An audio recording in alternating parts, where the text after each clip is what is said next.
The build I have today is the best $150 gaming PC in 2021. Let's get on with the build. Alright, now starting this video off, we have the processor, the i5-2400. Man, this thing is still has some price performance even in 2021.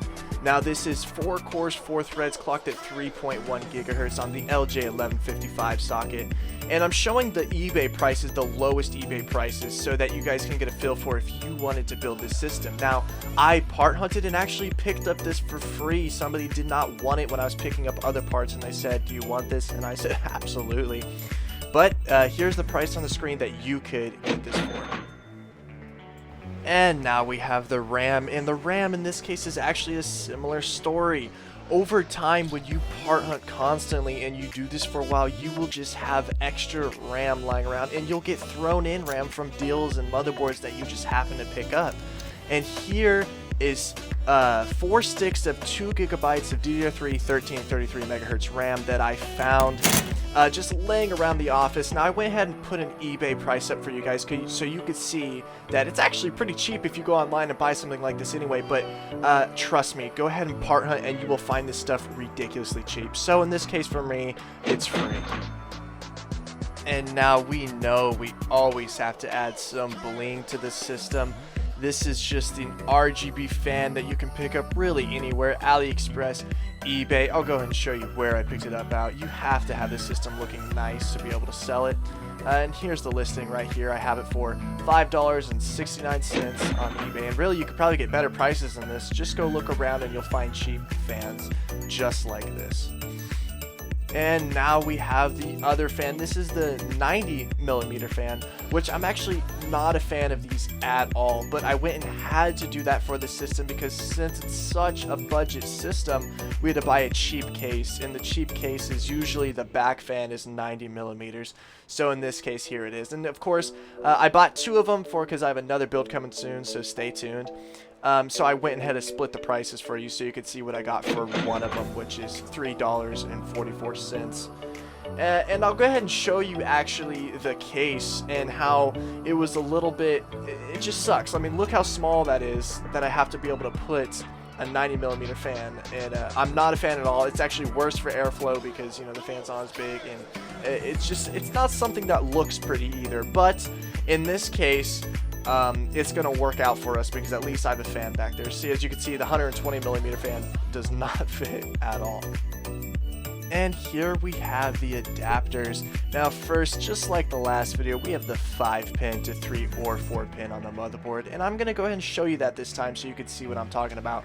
On the motherboard, it's just so proprietary what Dell and HP and Lenovo, all these places do. So there's adapters for that, just like this. So easy fix. You put in the adapter, you connect your fan, it works fine. Next, we have the GPU. This is a power-hungry GPU, so I'm going to need 2 of these adapters. You see right there, it takes 2 6-pins from the SATA.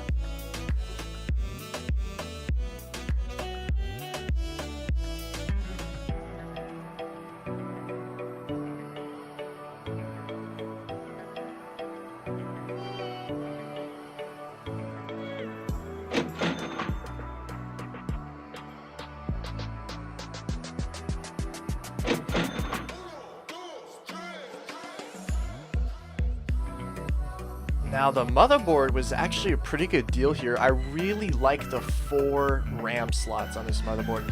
That is, I love when motherboards come with that. It's just really helpful to spend less money on these budget builds. Anyway, it's the Dell Optiplex 990 motherboard, and I picked this up for $16.24. Actually a really good deal here. And it's of course the LJ1155 socket. And this motherboard sadly does not come with an I/O shield, but it's still just great for the money. Now next up is the GPU. Here's the GTX 560 Ti.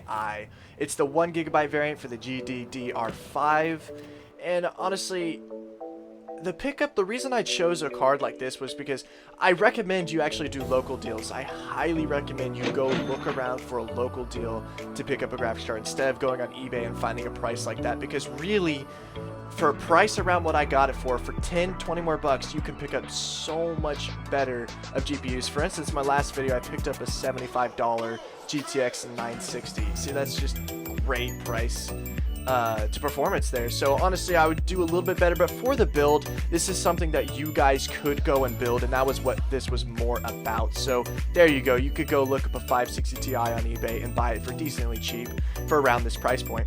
And you'll see later in this video that I was very surprised with how this card performed in 2021 anyway. Alright, moving on to the next part is the CPU cooler.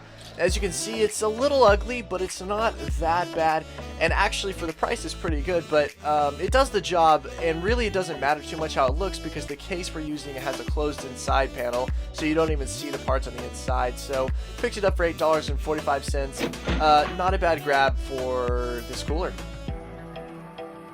And here is the power supply. This is a 360 watt 80 plus gold certified power supply. Yes, you can go with cheap power supplies, nobody says that, but if it's certified, you know that you have way less of a chance of it actually messing up your other parts by like frying or something like that. So always get a certified PSU, and this one snagged it for a pretty good price. Oh guys, here is a great snag. I got this Samsung 840 Pro 128GB SSD, and for such a low price. This is used SSDs, and I don't always recommend used. You can get new for actually pretty cheap as well, but again, this is an extremely budget build. And I'm doing it on the screen right here for you. I got it for $15.43. Absolute snag. And then here's your storage, because you know we have the boot drive, which is the SSD, but you have to have some extra gigabytes to be able to download all those games. And this is a 500 gigabyte Seagate storage right here, and we got this for a really good price actually. Most of these 500 gigabyte hard drives are really cheap and easy to pick up for usually around like $8 to $12, so never a big deal here. And I actually got 2 of them. And so on the screen, I went ahead and split it up for you. Alright, y'all. And now, of course, with a case like this, this is obviously where we kind of chopped the budget a little bit so that we can get in the gaming PC for $150. It's not that aesthetically pleasing. It's actually not that bad, and it's very small, a little hard to work in with the cable management and everything. But again, not bad for the price. This was a whopping $32.49. So again, not horrible. And I don't have the exact listing of where I bought it, so I'm going to go ahead and show you on screen just how you get a case like this. You go to Newegg, you go to eBay, you go wherever, and you go to the lowest price, and you really just pick up whatever case is there, which is exactly what I did. And on the screen you can see a couple prices that are decently cheap around this that you pick up for whatever you can that's in your budget. And now, what are we waiting for? Let's build this thing.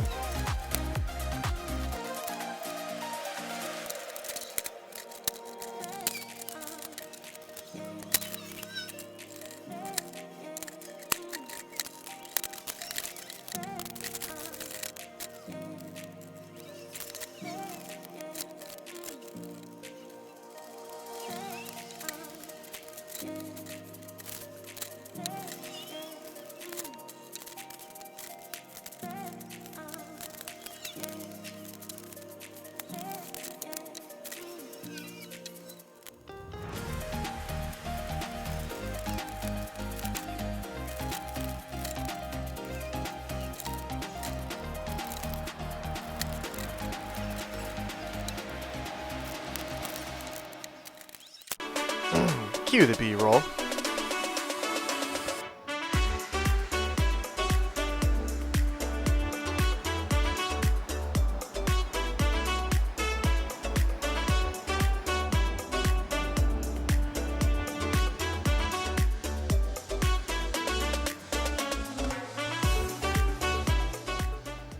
Alright, y'all. Now, once we've built the PC, we've done B-roll, all we got to do is turn it on, make sure everything's working. As you can see, it's recognizing everything very well. The hard drive, the SSD, the RAM, and we install Windows. Now let's get on to benchmarks. And for these benchmarks, the card is overclocked. As you can see on the screen on MSI Afterburner, I fiddle around with it for a little bit, and right here is the stabilized overclock I got perfectly on this 560 Ti if you'd like to also do that.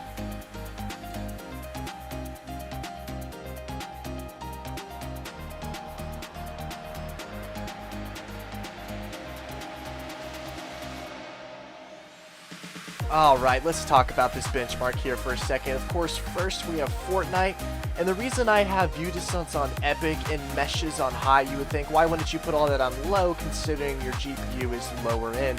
Now the reason I didn't do this is because the CPU, the i5-2400, it's starting to show its age a little bit, and when you play on performance mode, you mainly use the CPU. And that is what causes some issues here, which is why I upped a little bit of the graphical performance so that hopefully I would get a better, smoother experience, which absolutely worked here. I did get a smoother experience. In fact, we got an average of 113 FPS, a minimum of 57, and a maximum of 186 FPS. This was actually very playable, kind of extraordinarily playable for such a cheap PC. And here is Valorant. Of course, this is on all low settings as you're seeing on the screen. This actually also was very playable. I'm starting to think that this PC could be possibly paired with 120 Hz monitors on these esport titles. It's got an average of 125 FPS, a minimum of 66 FPS, and a maximum of 156. Great experience on this. Nothing to complain about here. Next up, we have Overwatch, and another title that played extremely well in this PC. As you can see on the screen here, I have it at medium settings as the default, but I put render scale at 100%, so this is full 1080p you're going to be watching here in just a second. So here's some of the gameplay. We got an average of 85 frames per second, a minimum of 54, and a max of 108. Guys, extremely playable. Now, of course, this one would probably be better with like a 75 Hz monitor, but you could bump that FPS if you just drop down even more settings or even drop down the render scale. And we went ahead and threw in a new benchmarkable title, which is Rogue Company, which is actually a pretty popular esports title right now as well. So we got an average of 99 frames per second, a minimum of 56, and a max of 125. Now this ran very smooth as well, and of course this was on the low preset. Alright, y'all, this is going to be the price total of the PC. On the left is the eBay price total, $196. On the right is my price total with some of the free parts I got for $159. Now, I'm sorry, we're going to have to cut the video short here. It seems to be going on a little too long, so here are all the rest of the benchmarks I did on this PC and all the frames for it. I hope you guys enjoyed, and I will catch you on the next one.